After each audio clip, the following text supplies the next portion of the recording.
like ready to go, like locked back in to get back in the flow of things. Yeah, for sure. And like you can just feel like you can feel it mentally returning. Like, hey, like I'm settling back in, and it feels good to settle back in. Recharge. Yeah, back in your routine. Yeah. Because I hate being out of routine for a long period of time. Right.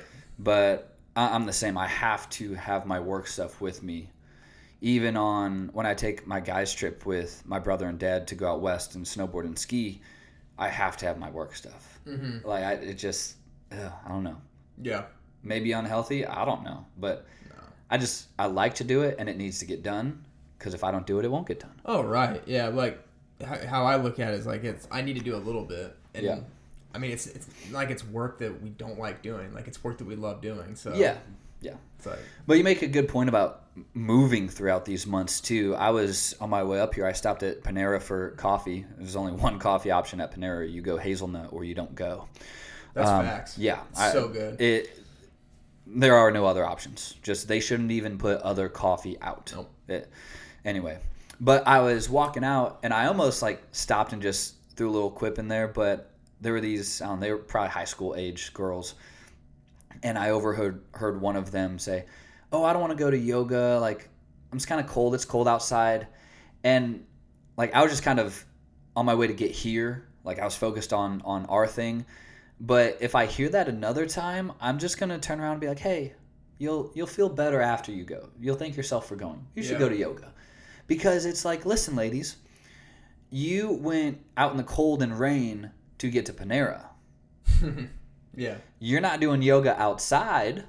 Right. So just go to yoga. Go move a little bit. You make the choice. It's good for you. You make the choice. Like I know you're kind of full.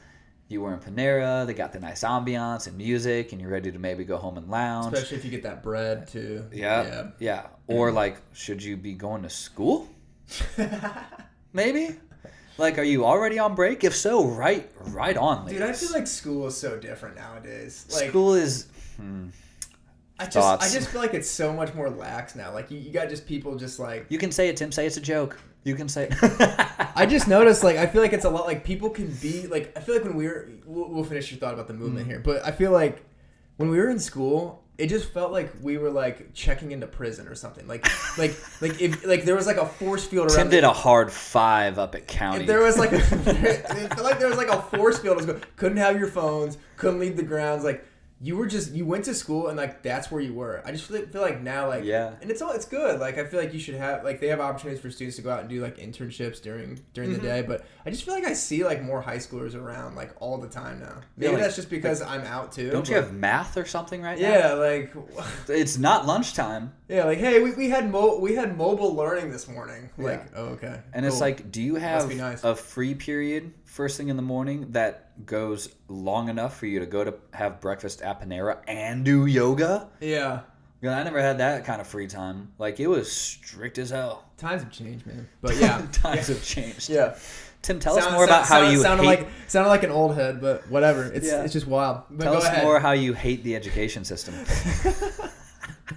I just good. I think you get out of it what you put into it. It's your education system. So I think I'm just gonna throw like funny little just shorts in there of and not like trying to be a wise ass, but hey, ladies, you'll appreciate yourself after you go to yoga. Yeah, you'll be happy you went, and not for the sake of me trying to one up someone. Just like, hey, you should go to the gym. Like I'm taking today off the weights, gonna roll, but like, hey, take my days. Mm-hmm. But just as I think sometimes it kind of makes a person's day or even a morning. Like, yeah, some guy just told me, hey, go to yoga, ladies. And so we went, felt a whole lot better afterwards. Never going to see him again. But, yeah, he just overheard us, go to yoga. Mm-hmm. And it's just a little fun interaction. Like, we don't interact enough. And I forget who I was listening to or maybe I was reading. And it was doing simple things like when you pass a stranger on the street, like you're just walking by or in the grocery store, just make eye contact, say hello, even a soft smile. It's like we don't even do that. We avoid each other so damn much. And it's like, why? Right. You know, like we can say hello to each other. We're all humans. We all have likes and dislikes and, you know, have similar experiences, yet they're different. And it was a weird concept that I had come across. And so now I try to make it a point of make eye contact with someone. Like, don't be weird about it. Like, death stare them in the face, like look into their soul, but make eye contact, even a soft smile. Like it just, I don't know. We got to get used to that again, I think. The Gorman treatment. He was telling about us on his podcast, like just smile and wave to people. Like that's what it was. Yeah. Jonathan Gorman. Well, how could I forget? What a guy. Like the holidays, Christmas time, for people, it's a happy time. Like you get to spend time with your family. You get to spend time with people you love. Like there's a lot of like giving going along. But for a lot of people, like it's actually like a more depressing time of year. It's actually like a worse time of year for some people, because some people don't have like a good family to spend time with, or maybe some people spend time working. Like, so keep that in mind too as you go throughout. Like you never know like what eye contact or just a smile or even like just a nod will do for someone's day. 100%. Whether you're at the store or like some place where like you just never know what that might mean to someone, because we're so focused on like our own problems and what we do. It's just amazing how like one split-second decision of a smile, a wave, a hey, how you doing? What that can do for someone. It's amazing. Yeah, like talk to your cashiers, all that. Hey, how's your day? Oh, not too bad. Oh, it's pretty stressed today. Oh, what's going on? You know, like people just want to talk to someone sometimes. So, be that person. Yeah, and we're not saying, I mean, you don't got to have like a full conversation with someone if you don't want to. I mean, I understand that, but just like the smile, the wave. Yeah. You never know. So, yeah. Man, I watched, I was talking to our friend Jeremy McGrew. I watched Stutz on Netflix. Okay. I made a post about it recently. I did. I saw that. Yeah, it's getting a decent amount of love, actually. It's with, it was directed by Jonah Hill, and it's him and his therapist.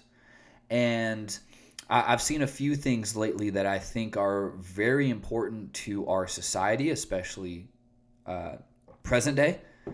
So that one, it's like an hour and a half. It's not like a docuseries, just 1 hour and a half long little documentary. And they kind of go through a session.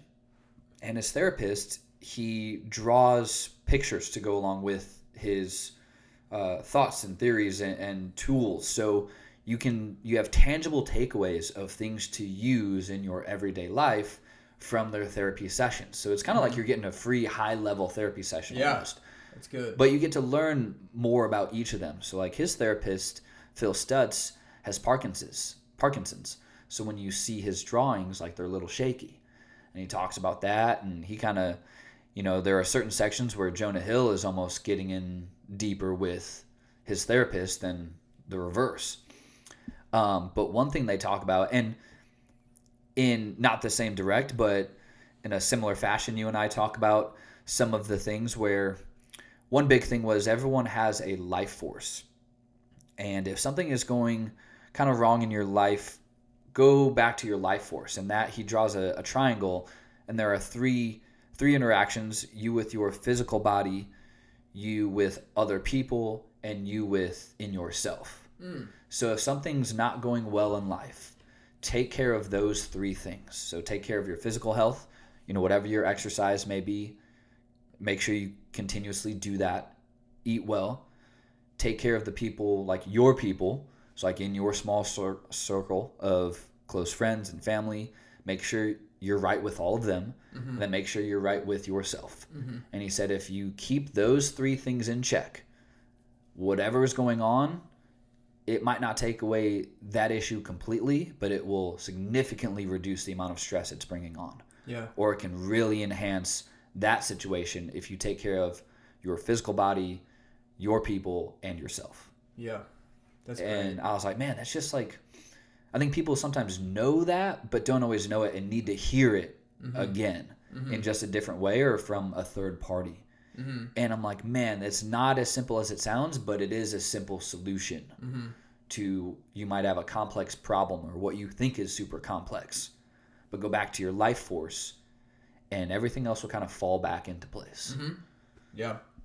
And I think it's a big part of it is our viewpoint of what that first step looks like. Because we see a lot of things, whether it's on social media, and whether we think about the person we want to become, or we think about like what an ideal life looks like, and that ideal life or that person's life that shows on social media, it seems like a big task to get to that point. So I think we see that first step is like, I got to do so much to get to that, where like all it takes is like 0.1% better every day. Like one step better in the right direction. Just viewing like because like what's a win to you is different from what's a win to me. Like everyone has their own spectrum of what success looks like and what a win looks like. So define that for yourself. And that's a good visual. Yeah. You said it's only an hour and a half? Yeah, it's like an hour and a half. That's my type of show. It's really good, I can't get into shows that are like seasons long. I don't have enough time or attention span to do that. Same. So stuff like that is good. I'm gonna check that out. That's a really good one. Yeah, I'm with you. It's hard for me to start brand new shows. I can't, man. I don't have time. Like if I'm like cooking or something, maybe I'll throw a show on or a podcast where I can be like half in, half out. Right. But I can't dedicate all my time and attention to something and not do. I know we need those breaks, but it feels so unproductive. Yeah, man. There's not enough time. For me, at least, there's not enough time in a day for me to put that much mental energy towards something. The amount of times I've had people say, man, you really need to watch Game of Thrones. Do I? Oh my God. Because so many people hated the ending. They're like, regardless, it's fantastic. But they're all hour-long episodes. That's 25 resumes. And there's like... That's so much time. Time and dollars, baby. But what? There's like 7 seasons, I think. Dude, that's. I'm not watching. That many hours. Yeah, you do you if that's your thing. Respect. Like I'm not hating on someone who loves Game of Thrones. I'm not trying to shit on it. I'm sure it's fantastic. The amount of good reviews I've gotten, I'm sure it's great.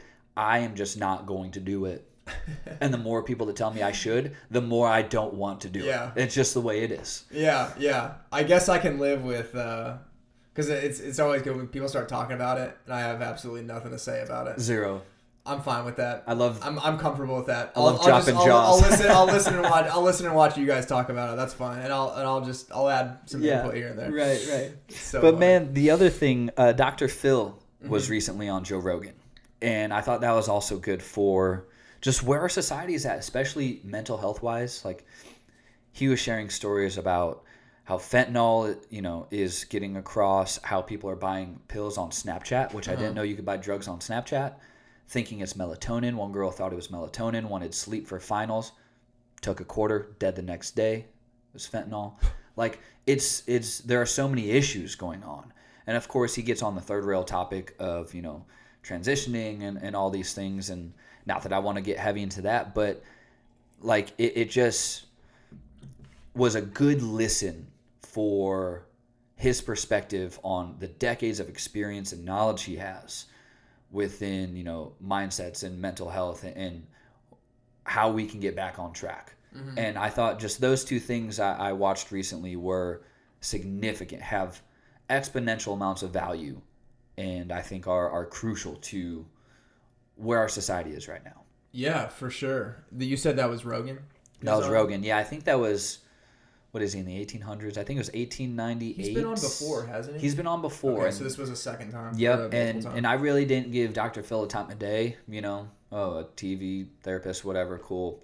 But when I first heard him on Rogan, I was like, a very different light of Dr. Phil that I appreciate. So, yeah, it was cool. So those two things I highly recommend to people. Stutz and, I think it was 1898 on Rogan, I'm pretty sure. Gotcha. Yeah. Okay. Yeah, it's a good one, though. You should do a video on it. Oh, like me just talking about it? Yeah. Oh. Or that's more outside of your content? I could, but I just did. So. Yeah, there you go. Yeah, I'm trying to think anything else. Other than that, dude. Oh, Liver King. I know we're a little behind, but we've been busy. Liver King's on steroids, which I'm sorry. If anyone thought that dude was natural, shame on you. Well, you talk about the Snapchat thing with Dr. Phil and how that Snapchat for you page.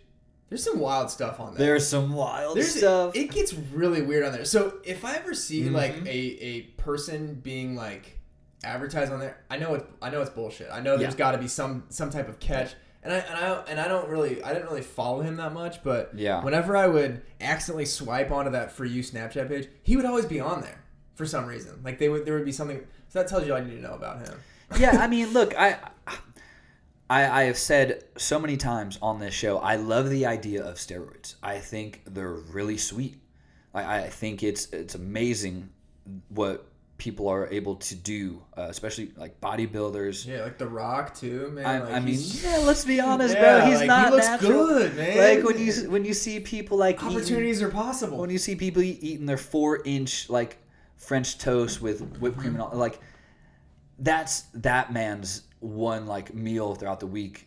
It's like we don't know the rest of his meals, and you don't have his genetics, and you don't have his drugs or his team of whoever that is helping him. You know, but I don't think people cared that Liver King is on steroids. I'm sure there were some. Don't front that you're not, dude. Right. Like, there's no point to lie about it. That's why people loved Rich Piana. He passed away, I think, 3-ish years ago. And he was the first one to admit, he goes, hey, I treat my body like a science experiment. Don't do what I do. But he was so open about it, and it was fine. It's like, look, man, if it looks too good to be true, it probably is. Like, thinking Liver King is natural is as hilarious as people claiming that I am not. And I've had people accuse me of not being natural. I'm like, if I were on the juice, you would know. Yeah. The amount I train, you would know. I'd be like 190 easy. Yeah, you wouldn't be able to fit through that door. No, bro, I hardly do now. What? No, What? but it's I wanted to briefly talk about it. I think it's hilarious. You know, you don't need to eat like testicles and bull balls to build muscle. Yeah, and it's a good lesson too for the consumer as well. The people who consume the content from like health and fitness experts. And I know you follow Lane Norton. Lane Norton had a nice post about like, hey, these are like the 10-ish things that every like snake oil salesman or not con artists, but like people who are not what they say, these are the signs you need to look for when following people. He's good about calling it out. Now, sometimes I think his delivery is too asshole-ish. I know that's his shtick. I can see that, yeah. But sometimes it's like, who look, he is, man, though. Yeah, it's like, look, we know you're a smart guy. Like, you don't need to act like you're way up here. We know. Yeah. We know. But yeah, I follow him. He's got a lot of I thought that was a good educational post about like what to look for. But yeah. Well, me being long-winded, what else is new? Life of Tim. Yeah. Anything or? Yeah, I know. Kind of just a continuation of what I talked last time. I remember last time we talked. I've expanded my services into. Not only am I helping individuals, but I'm also helping companies now. I'm creating like resumes for like a group of employees at companies now, because companies in like the mechanical contractor space, consulting, like companies will try to bid for business on other companies' projects, like B2B. So when they bid on that project to get that business, they need to submit credentials of their employees. So pretty much that's what I'm doing now as well, is writing those credentials for organizations. And that's awesome. I've been working on that project very heavily through the month of December. I've been doing that, but also doing my regular clients as well. So it's been kind of a grind the last couple of weeks, but it's forced me to lock in and really be very deliberate, strategic with my time. And just like, it's been a really fun project so far, doing this for the first time. The biggest thing I've taken away is like, obviously human beings are interesting. Everyone doesn't have the same exact path. That's what I learned as well. But doing it for an organization, learning how the different pieces interconnect and work with each other, like, because I'm having conversations with each and every one of these people to help build their resume, and seeing the overlap and like who they work with and how everything is like seamlessly interconnected. Like, you learn. It's amazing how like much you learn about an organization by writing resumes for its employees. Yeah, I was gonna say you get to have a real feel of the pulse of what's going on. Like, you're kind of embedded in that organization to a degree. Yeah. Where you have to know what's going on so you can write the best resume for these people. Yeah, and I feel like I'm getting like business operations like education through doing this. Like, just learning about how a business operates too, and like I'm excited for what this could lead to, because what I'm gonna do is, once I'm done with this, I'm gonna create like I said before, a case study that I can send out to other companies when I try to get business from them. I'm gonna create like a 1-page document testimonial, like a 1-pager I can send out. I'm gonna get like a recommendation from the upper leadership at this company to write on my behalf. They said they would. But I'm also gonna do like a video, like a short form, like TikTok style video, where like explain like everything I did for this company in a minute and showing like visuals or like before, after. But obviously, at the same time, you got to protect privacy. So there's different ways I can do to showcase this, but not give any information. So that's kind of what I'm conjuring up right now, and designing. So great verb, by the way. Yeah, thank you. Yeah. Thank you. Yeah. But yeah, man, it's just been such a good experience. So thankful to be able to do this. Is there anything that you've seen, and this can be like in any area from scaling to managing, anything you've seen so far, and if not, that's fine, but anything you've seen so far that you think you can apply either immediately or down the road to your business?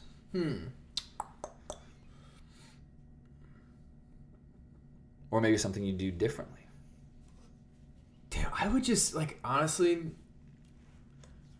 there's 3 skills that I apply, like, in my life every single day that I'm trying to get better at. Like, I've identified, like, the 3 skills that I need to continue to work on to provide value to other people. Yeah. It's writing, it's speaking, and it's question asking. So you notice how like the writing is with the resume writing, the question asking is the podcasting, and the speaking is just the interpersonal communication, what you do all the time. With this project, how it's helped me in like the business is the question asking, like knowing, like, because I'm working with project managers, I'm working with CFOs, I'm working with different people within this business, and like learning like what, because I've been doing this anyway through my business, because I work with a bunch of different types of job titles and people, but being able to like in a silo working with a single company and learning how they interconnect, it gives me like a whole new bank of like types of questions to ask. So like now when I go work with future CFOs for individual one-on-one projects, I have a lot better idea of like the organizational and political landscape that goes on for a CFO because I talked to that person at this company. Nice. So like I think it just gives me like a more wide range of a perspective of like the question, because I think now, like, because of doing this project, I'm fully confident, like, out of all the resume writers in the United States, I feel like I asked the best questions out of anybody. Yeah, damn right. Because I'm doing this, and I think that's the key with everything. And we'll talk about like AI and stuff, the AI, the chat thing. And we're gonna talk about it. I try to think like, how can I, like, obviously I'll need to pivot with my business, but like I think of the market of people who will be able to write their own resume because of this, but at the same time, like, what can I do that AI can't? I think it's the human connection and being able to like really understand like what keeps this person up at night, like what problems do they face, and like how can I ask like meaningful questions that no one is going to ask, even AI. So 100%. That's kind of how I look at it. Yeah, man. Yeah, I agree. I think the AI can be super useful, and it might take away some jobs to an extent. But when I did a weekend with Dr. Andy Galpin, one thing he brought up was that one of the industries where he didn't think AI would take over jobs was any hands-on coaching. So like you're doing very hands-on coaching. I do very hands-on coaching. That is hard to reproduce. To the point you just made, is there are things and pain points that only humans can really get in touch with and help solve. Now, they might be able to help leverage things, like we could leverage Chat GPT. Like, hey, write me this many hundreds of words on this type of article. I'm going to spice it up myself, quick touch up, and then it's gone. So we can use that to our advantage, but there are still things that AI just can't do. Right. At least yet. Who knows? But again, I don't think people are going to want to get, talk to a robot about their resume, about their issues and pains, or have a robot personal train them, or you know what I mean? So I think there's a lot of good to be done, but yeah, man, that's cool hearing how much perspective you get to have. Yeah. Because you talk to all levels of the company. Yeah. Which is cool. Yeah, you get to find out what they're doing at that company, but you also get to find out like what they did leading up. Like, how did you find this company? Like why do you work here? Like, why do you like working here? So just understanding that. And yeah, going off the AI thing, like, I think the people who are going to be successful in this world is like, it's dependent on your ability to make other people feel understood. And AI will make people feel understood from the fact that like, hey, like, I need this data produced, I need it written out, the AI can do that. They can understand that portion. But can they understand your emotions? Can they understand, like, can they empathize with you and make you feel understood on an emotional level in terms of like what you want to achieve with work-life balance, or like what do you want to feel when you do your work, like that type of thing. So kind of leveraging that. I know people are going to try to make that, but I don't know how possible that is. Humans are just wired as humans. And I feel like they will accomplish that for like a certain group of people. Like there's a group of people in this world that will be able to feel understood emotionally by AI because they made the decision like, hey, this AI understands me, because it'll work for that people. But I do think that like the people who really want to like grow and build and become the best version of themselves, like they'll want to be with someone who truly understands them on an emotional level. Yeah. So.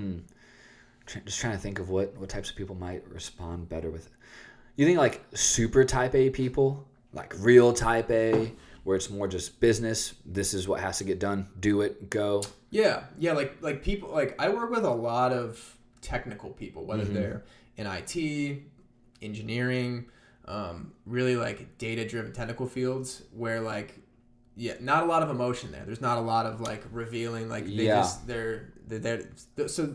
I mean, and there's people in those fields that aren't that way, but like and there's people in other fields that are that way. I think there are people that, because of their personality style and like the way they approach life, like they don't necessarily need human being interaction. Yeah. There is a market out there for it. 100%. I truly believe that. Yeah. Yeah. So, but there's both sides to the coin, as you said.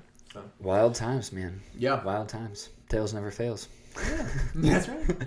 All right, what kind of tips, and then I'll go into some updates and tips. What tips do you have for us today, Tim? Yeah, of course. Thank you for asking. I'll start. Thank you for providing. Yeah, I created a video. Hella value. I created a video for this already, but you said you wanted to like ask about it and talk about it. So I'm just gonna use the podcast as like a way to just like talk about it kind of from a long form perspective. But whenever anyone asks you, where do you see yourself in the next 5 years? This could be the next 3 years, 10 years. Where do you see yourself in the long term, I guess, is the general question.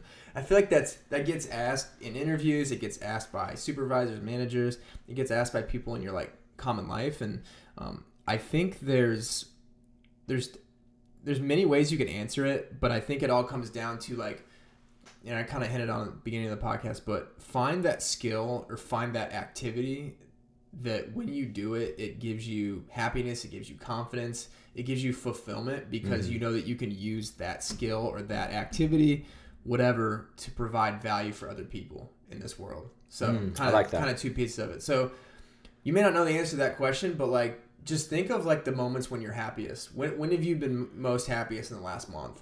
Think back to that time and think of what you were doing when you were the happiest. Yeah. This could have been something at work. This could have been something outside of work. You kind of choose, like whether it's being the best mom, being the best dad, being the best brother, being the best project manager, whatever that was, like find that thing and find out and outline a blueprint of how you're going to get better at that. So when someone asks this question, define that thing that I just said. And then outline a blueprint of like what you're going to do over the next 5 years to become the best version of that thing that you picked.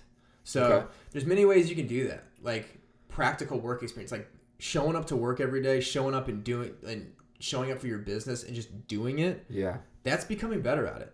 Like you may like just doing it practical work experience. That's one way to get better at that skill. So define what that roadmap looks like for you from a practical work experience.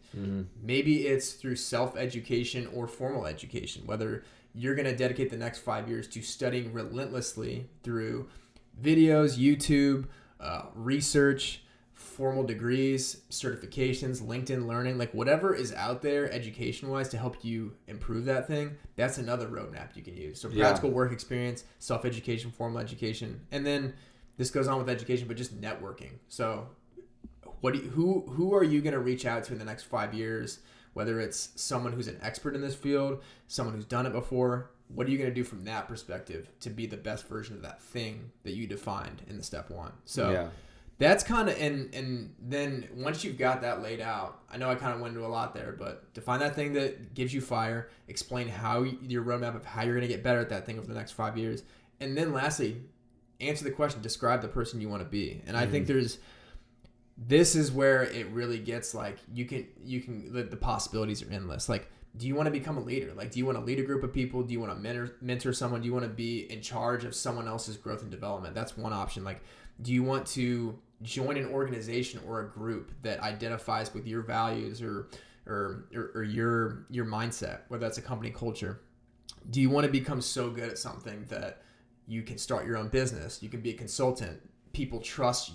Because you put in the work to learn this stuff, people trust you enough to pay their time and money to you to help educate them on that thing. Yeah. That's a meaningful goal too. And then, do you want to accomplish like a degree? Do you want to get your master's? Do you want to get your doctorate? Like, if that's what you want to become in the next 5 years, that's a great goal too. And then, the last thing is like the personal work-life balance thing. Like, do you want to, you may be working a job right now where you feel like, hey, I go to work every day and then I just come home and I don't have energy to do anything else. Mm-hmm. Define, like, having a goal in the next 5 years to just be in a situation where your personal life and your professional life benefit each other in some way. That's a meaningful answer as well. Like, what do you need to do to get to that point? So, right. There's many ways you can do that. There's many, and that's a whole separate conversation of how you get to that point. But that's kind of how it's, and like I said, there's many ways to answer that, but I think going through that progression will give you, it'll help you outline things easier for yourself. And I think at that point, once you write it out and you stick to it, I think it'll give you a lot more clarity and confidence to go throughout your day. And I think, that's really good. I think it also might give the interviewer a different answer than they might have expected. Mm-hmm. I don't think they're expecting that type of answer either. Right. Where, they interpreted that this way. Excellent. Mm-hmm. So my question on this, there's a few pieces to it. Mm-hmm. You're being interviewed for a job. You really want this job. They say, where do you see yourself in the next 3 years, 5 years? How much should you give away? And is it crucial that you have an answer that aligns and maybe directly, maybe a little indirectly, but shows that you still plan on being at that company for the next 3 to 5? How important are those things? Like, how much should you give away? Mm-hmm. And then do you need to imply that you're still wanting to be at that company for the next 3 to 5? Mm-hmm. Is that going to hurt you if you don't imply that? Beautiful question. I'm a firm believer of the fact that, like, you shouldn't be interviewing for that job if you don't think that company or opportunity is going to set you up for the person that you want to be in 5 years. So, like, they're interviewing you, but you're also interviewing them. Yep. Because, like, you're going to be investing 40 plus hours of your week into growing and building that company. You want to make it worthwhile for you. You want to get something back on your end to become the best version of yourself. So, to answer your question, I think you should give away as much as possible. Like, you should be honest and really define what you want to be. Like, I wouldn't hold anything back. Yeah. And if it doesn't align with what they want out of you, that's not the right company for you. Got it. Like, you need to just move on to the next company that is going to support you in those goals. But yeah, like, it's like I said, like, that question can be asked in an interview. It can be asked by your boss. It can be asked in, like, just like a general setting. So, depending on the setting, you may have to alter your answer a little differently. Like, if you're in an interview, like, I do think if you believe that company is going to help you become that version of yourself, say that. Like, explain, like, how working at this company will help you do that. So you can relate it, but it goes back to that. So that's a good question. Yeah, I appreciate that, because I think that question comes with a lot of potential pressure. Mm-hmm. Where it's, if they think that I won't be here, I stand no chance. Right. But I like how you took that as, well, it should be a spot you want to be at. Otherwise, why are you in the room? Yeah. Right. And say, hey, I want this company to help me get there, and I want to help the company. Yeah. So there should be a lot of mutual benefit both ways. We're like, when people approach interviews, they, like, I feel like a lot of people, they're like, I hope I say the right answer that's the right that they want to hear. I think we need to get out of that mindset. Like, there's so many opportunities out there and so many companies, exciting companies that are hiring right now. You need to do your due diligence in interviewing the company. Like, they need to be worth your time as well. So excellent. Yeah. Beautiful, man. I appreciate that. Yeah, that's a great question. So try it out. And there's different things that I'm developing to help people guide through that, like questions you can ask, like exercises you can go through, and there's a lot of things that I'm creating to help people kind of formalize those things. So yeah, it's a big part of the business right now. But yeah, nice, man. Nice. What's your tip for today? Quick update. I've been relentlessly trying to find a good video editing software. So if anyone's listening and knows, I don't need another subscription, but if you know a good free one for Mac compatible with iOS without a watermark, hit me up. Let me know. So that's been my biggest pain right now, but I think I'm down to 2 good options because I really want to enhance my video. Okay. I'm dialing in my type of content, and sometimes I get caught in between a couple different niches, and I'm trying to really stick with the ones I'm going after. But, I get caught in working and doing things for golfers and then under-eating women who want weight loss. So I know it's 2 way different niches. I'm trying to not tailor to everyone, the masses, because I'll get lost in the sauce. But yeah, big thing is enhancing my video. And then we talked a little bit about Chat GPT. I'm going to see how I can leverage that with more blogs and things. Even if I have it write so many hundreds of words and I add a couple hundred myself, my own thoughts, I'm going to try to really start utilizing that to push more written content more frequently. It's a good reminder. I'm going to tell my mom about this because she does a weekly blog. Would help save her a lot of time. Yeah. But other than that, my tip is... I want to go back and ask you a question about that. Yeah. Have you ever, going about the content thing, you're talking about there's different niches, you don't want to get lost in the sauce, you don't want to get too general. Yeah.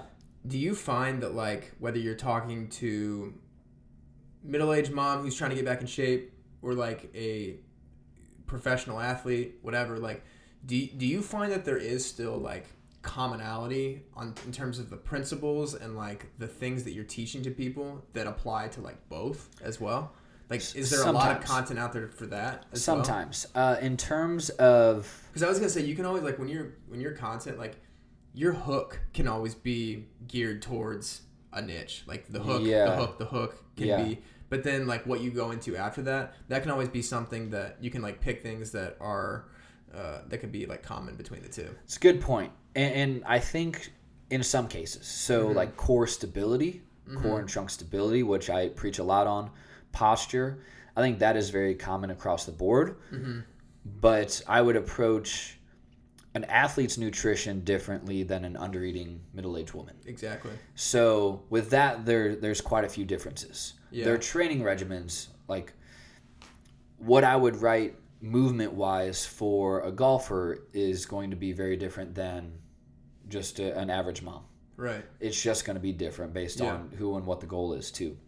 But yeah, there are some things that I can probably tailor and just change the hook. So that's a good thought. I'll definitely implement that. But I need to implement that too. I was thinking about that on my own end too. So I think core stability, and I'm building been doing a lot of videos for a whole core stability program. Good.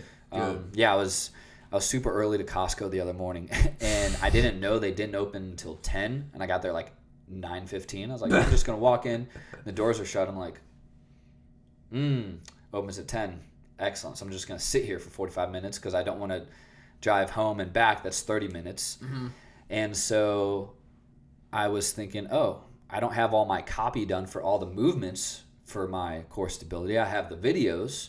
So I was on my phone. Of course, didn't have my computer with me.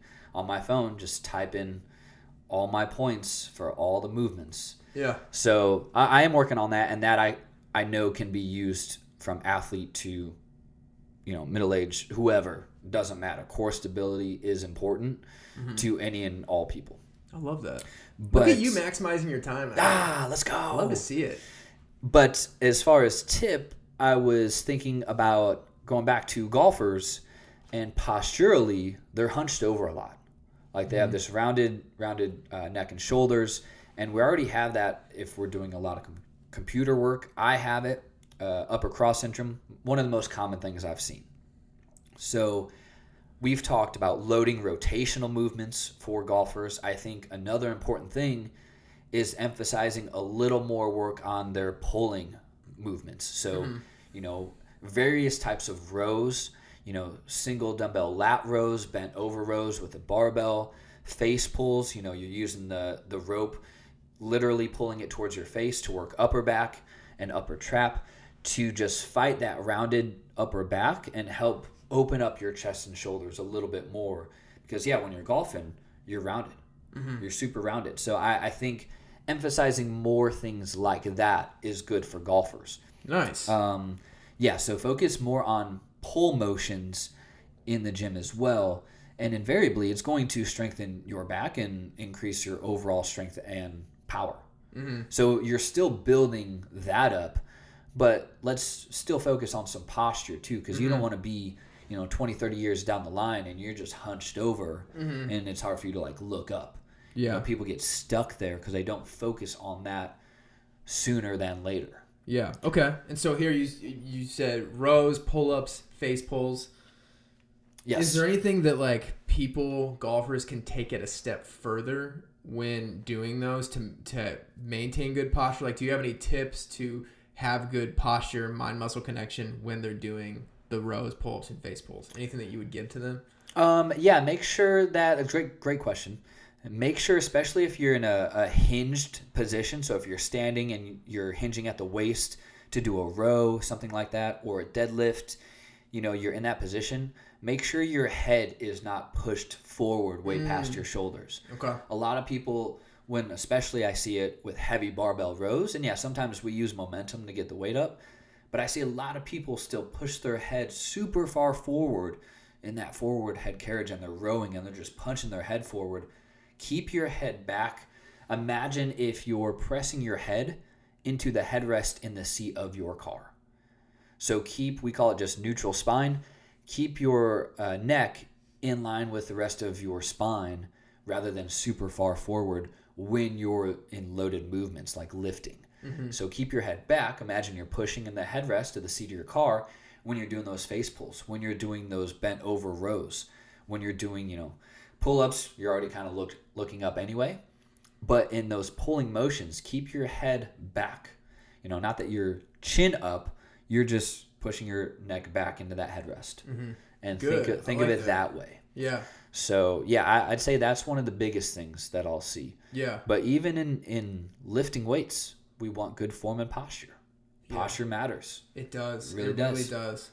It's made a huge difference for me. Yeah. It affects really mood. It affects so many different things. Yeah.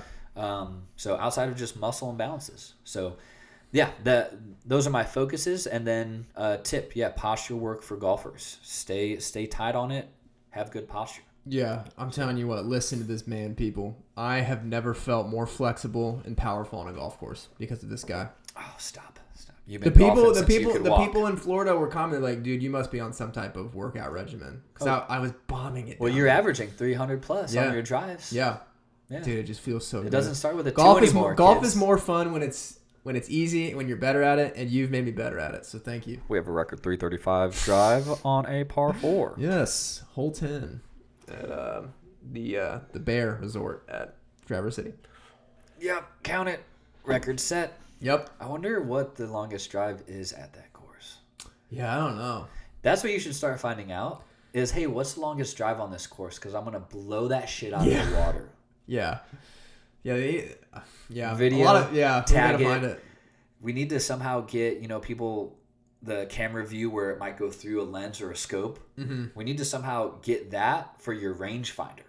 Yeah. So you can actually measure how far it went. Make a video, tag it. Hey, I just set a new record at your course. Yeah, well, I have a rangefinder that I use, and what I do is when I'm on the tee, I'll pick a tree or some type of thing that I can laser, and I'll calculate if it's in line with the tee box, and then when I get to my ball, I can always shoot. I can turn around and shoot back at the tee box, and then that's how I got it. So I'm not lying. I promise. I got it. Oh, I believe it, dude. I've hit the range with you before. That baby moves. Yeah.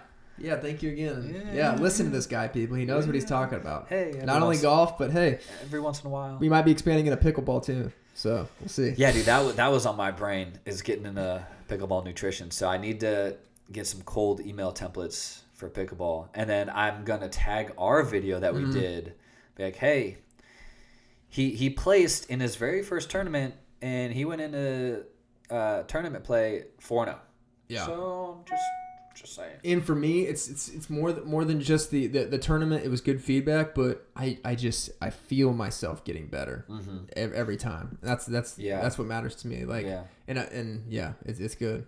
So nice. I'm excited. Do you want me to start getting data points for you? Like, do you want me to start asking people I pickleball with, like, hey, what pain do you feel when you play? Like, do you feel any pain? That wouldn't be a bad idea. I'll get some data points for you. Hey, what'd you eat before this? Yeah. How's your energy? Well, you know what? I was talking to my partner last night. He was telling me about how he didn't perform well in his Monday league because he got tired, and he said his partner was telling me how to eat this and eat this. I was like, well, you know what? My nutrition coach, and I dropped your name. I gave him the beef jerky. I gave the beef jerky, the apple, the pretzels. I was like, these are the things that he tells me to eat, and it works. And he's like, I'm gonna try it out. So yeah. I'm spreading your gospel, man. I'm spreading what I need to do. I think I'm gonna go through a little rebrand here soon, but I need to get you like a shirt.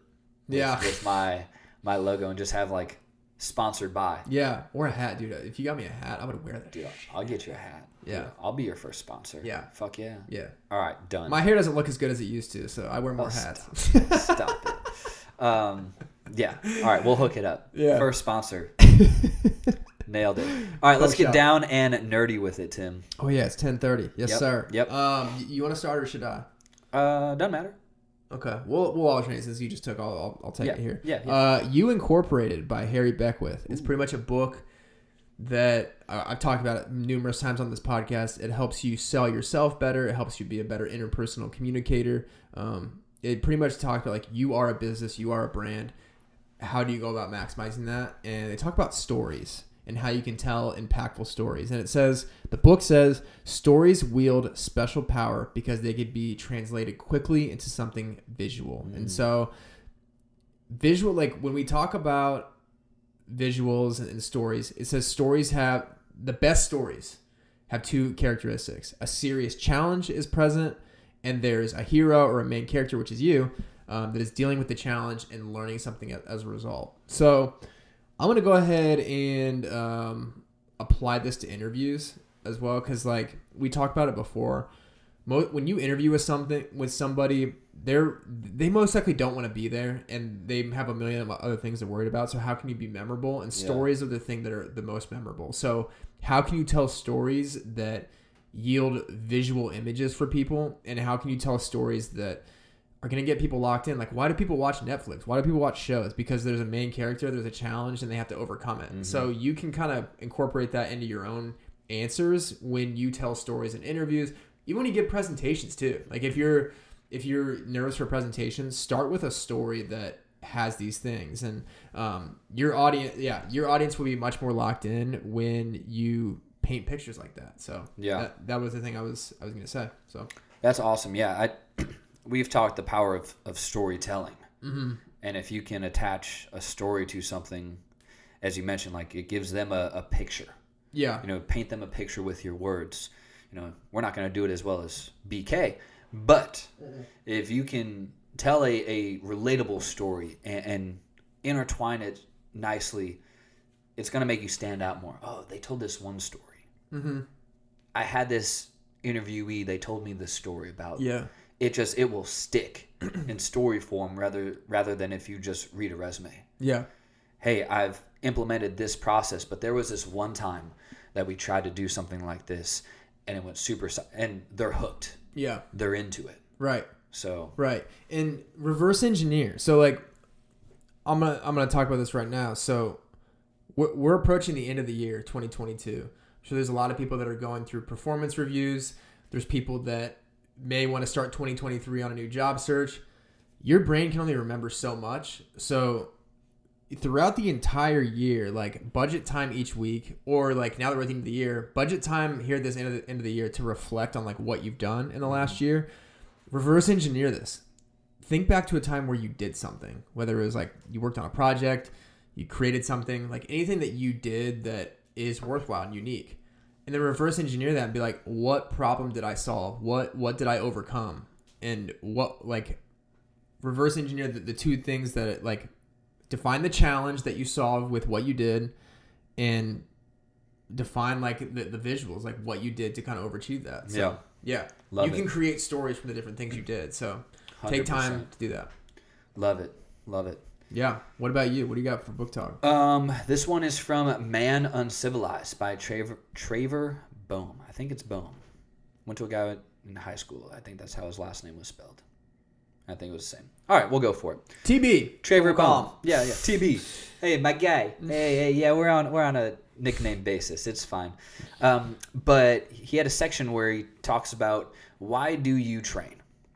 And I think everyone needs to exercise in some capacity just for your health, but don't do it mindlessly. Like his thing was have a purpose for your training. Do it with purpose and the understanding of why you're doing it. For him, he surfs. He's had to pull people out of the ocean because they were about to drown. Mm-hmm. He's, made eye contact with guys at bars where he could just tell they woke up and they were ready for violence. He trains martial arts. Mm-hmm. So he has very specific purposes of why he trains the way he does. Not saying train to go get in fights, but be capable. Mm-hmm. And so have conviction with your training. Don't just, I'll just do a little bit of this, a little bit of that. Let the Stairmaster for a while. No, like be training with a cause. Mm-hmm. And I think that's helpful for people too, because I've heard some need to have a race. They need to sign up for a road race or a competition to stay on track and do something. Okay. Make life something in between those events. Have your situations. Okay. Where could I find myself on a daily basis? Train to be capable at all times. Mm-hmm. And he had this quote that I really loved. And it reads, civilized society can legislate, moralize, and try to shame what it believes to be toxic and dangerous. Train to be both, so your ego doesn't make you either. And I don't know if it was Rogan or Jordan Peterson. One of those I was listening to, and they were saying how, we have this whole toxic masculinity thing, but weak men are the most dangerous because what dude that is super capable and can control himself, understands himself, how many times is he going to hit a spouse or try to get in all these fights and just have his ego be the driver? Someone who is very capable, can handle themselves, is right with themselves and the people around them, and they're physically right. Like, how much toxic and dangerous things are they going to put out? Mm-hmm. 0 to none. Mm-hmm. And so this is trained to be both toxic and dangerous, so your ego doesn't make you either. Because weak man is going to resort to those things. And so, yeah, that was just a quote that really stuck hard and I think is very important. But it's a good book, man. They're like 2-3 page chapters and super kind of in your face about it. So it's good stuff, man. Yeah, good. Man Uncivilized. Yeah. By TB. I like that. TB. Yeah, find your why, man. Like what? Just train with purpose and conviction, man. Just have good reasoning and be capable. Yeah, make it fun too. Yeah. There's no right. Like, people just assume that like you have to get a membership and go to a gym and use the equipment there. There's so many exercises that you can do just at home if you want to stay. I mean, make it like going back to what we said before, it doesn't need to be a drastic lifestyle change at first. Like, ease yourself into it and do things that make, like, if you really love your Netflix shows, like, have your Netflix on and do the workout while the Netflix is going. Like, there's different things you can do to kind of ease into it. Because, like, I think you can attest to this. Like, when you start moving your body, you get those endorphins going, you see the results, like, it is going to become fun and you're going to want to do it more. That's what's happening to my brother right now. Yeah. Like, my brother, he didn't saw him the other day. Yeah. I mean, we'll talk offline about how that went. But he didn't work out that much for several years because he was really busy with work. But I noticed such a positive change in him because he started working out and getting into fitness, and he's obsessed with it now. He likes learning about it. And he obviously it's empowering. Do stuff that will make you feel empowered. Your confidence will improve. Your overall health will improve. Like, everything is going to get better from training. Yeah. Whatever that is for you. Just train. Your life will get better. 100%. There is no doubt. All right, everyone. Thanks for listening. As always, we appreciate you hanging with us. If you're enjoying the show, head on over to Spotify or iTunes. Leave us a 5-star rating and review. Helps with our momentum and visibility on the apps. And without Tim, anything else you need to add? Enjoy the rest of your year. Spread love. Say hi to people. Smile at people. This is a very, very sensitive time for a lot of people. So be empathic. Sorry, be empathic. Love it. Love it. All right, everyone. Thanks again. And until next time, we are out of here.